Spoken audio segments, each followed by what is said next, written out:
Lagi ribet megang ini. Siapa tuh yang megang mic aja tuh, tolongin dong. Viola, tolongin dong megang mic-nya. Suara ya. Gimana nih? Video juga suara juga. Oh, lu video.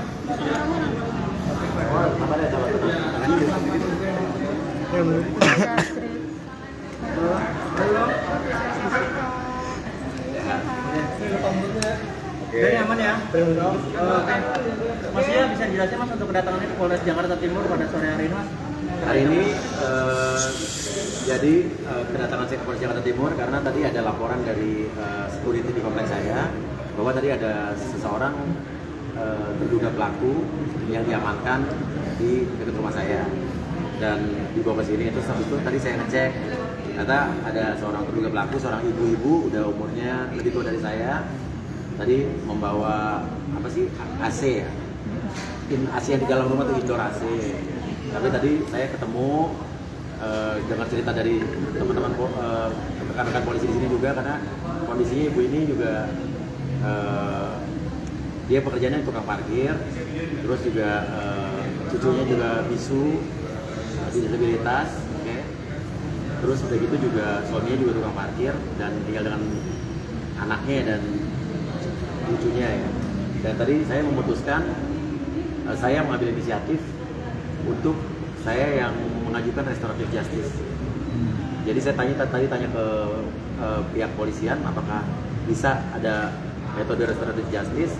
Dia bilang bisa, antara yang mengajukan terduga pelaku atau saya sebagai korban. Tapi saya langsung sebagai korban saya yang mengajukan dulu dan untuk ibu ini saya akan restoratif justice sehingga ini tidak dibawa ke tiap tahap berikutnya, jadi nggak usah sampai ke pengadilan dan selesai di sini aja. Artinya dia memaafkan ya Mas para penjara hari ini.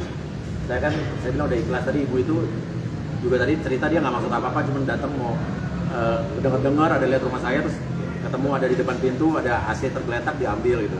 Dia sendiri malah dia bilang nggak tahu tuh ini barang apa, dia juga nggak tahu yang diambil apa. Mas ini ada ibu ini satu aja atau ada beberapa orang lain yang? Kalau yang lain saya nggak tahu karena kalau saya terus terang saya beli baru pertama lagi saya keluar ketemu orang rame, kemarin saya sempat keluarnya diem-diem gitu ya. Sekarang ini baru pertama kali saya berani keluar yang rame-rame ketemu orang dan saya nggak nyangka juga tiba-tiba banyak teman-teman wartawan. Tadi saya belum terlalu siap juga untuk diwawancara. Tapi intinya fokus saya hari ini cuman restoratif justice khusus kasus ibu ini. Kalau untuk yang kata terduga-duga lain saya nggak tahu juga, saya itu urusan di urusan polisian. Tapi sudah ketemu untuk yang pelakunya. Ini warga biasa. Tadi sih warga biasa, ibu-ibu benar-benar tukang parkir, penghasilan juga ada sehari cuma 30.000.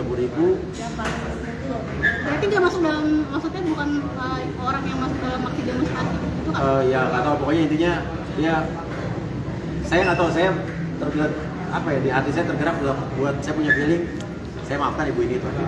Mas, Untuk 10 tersangka pengerusakan dan penjarahan yang sudah ketangkep itu barang bukti yang diamankan sama 10 tersangka ini sudah kembali belum? Terus terang saya 10 tersangka ini saya nggak tahu, maksudnya nggak, karena saya juga sampai sekarang belum buat laporan apa-apa, dan itu kan mungkin hasil laporan model A dari polisi atau mungkin hasil tangkapan polisi pada saat itu. Saya juga nggak mengerti karena tadi urusan saya kan di unit PPA dan khusus buat ibu ini aja. Untuk soal kucing sendiri ya udah ada cari tahu belum sih Mas Uya? Kucing tadi juga ada RT, ibu RT dari Kolong karena ini lokasi ibu ini juga tetangga kita, dekat kita juga nggak jauh.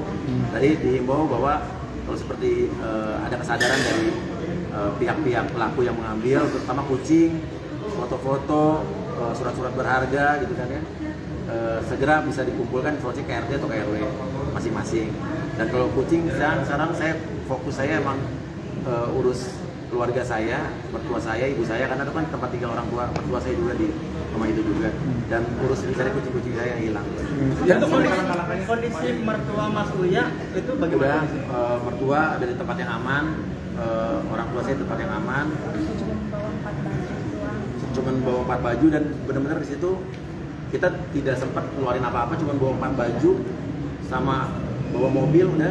Jadi kalau dibilang kita ninggalin rumah, emang tinggal rumah dalam keadaan emang bingung karena kita nggak nyangka juga orang bakal masuk kayak begitu. Dan itu surat-surat segala macam akte nikah segala macam, orang tua saya segala macam itu ya udah nggak ke bawah. Maksudnya sejauh ini sudah berapa sih yang balik? Sudah dievakuasi sebelum ada masa masuk ke Nah, dalam. justru nggak sempat evakuasi apa-apa. Untuk mertuanya juga. Iya. Untuk kucingnya mas ada berapa yang Kucing sampai saat ini, sampai tadi malam yang di tangan kita sudah 3, ya sudah ada 3 yang di tangan kita.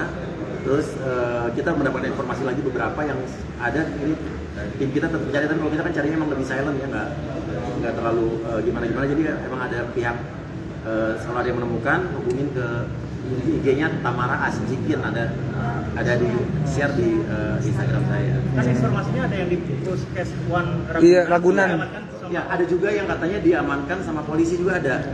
Jadi yang diamankan polisi itu ada 2 yang hasil tangkapan dari polisi.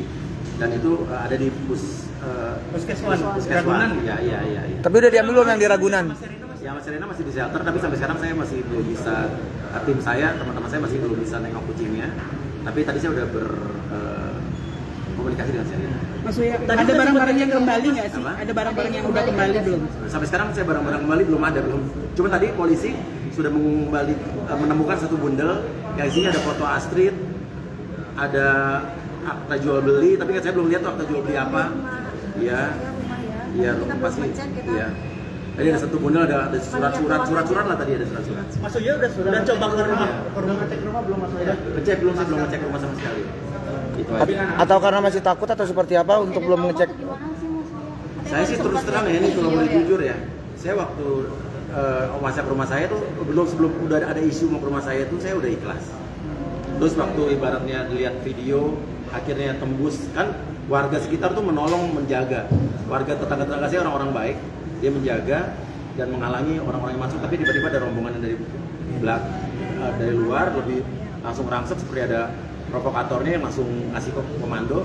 Ya akhirnya udah nggak terbendung, saya habis itu udah matiin telepon, saya udah pasrah aja, saya udah nggak terlalu cerita.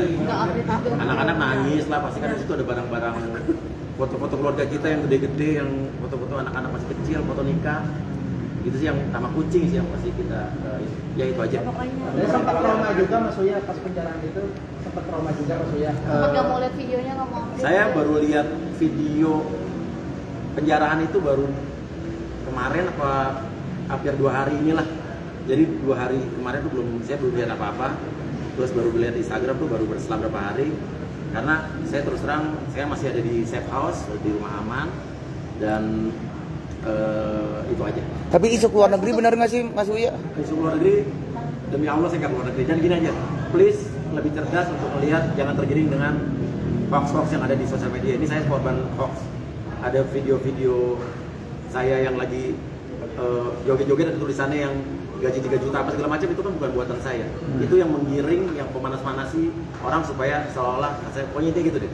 Dilihat yang benar, tolong diteliti apa yang dituduhkan orang itu benar video saya, bukan itu. Mungkin banyak juga yang Yang bilang kucing, makasih Mas.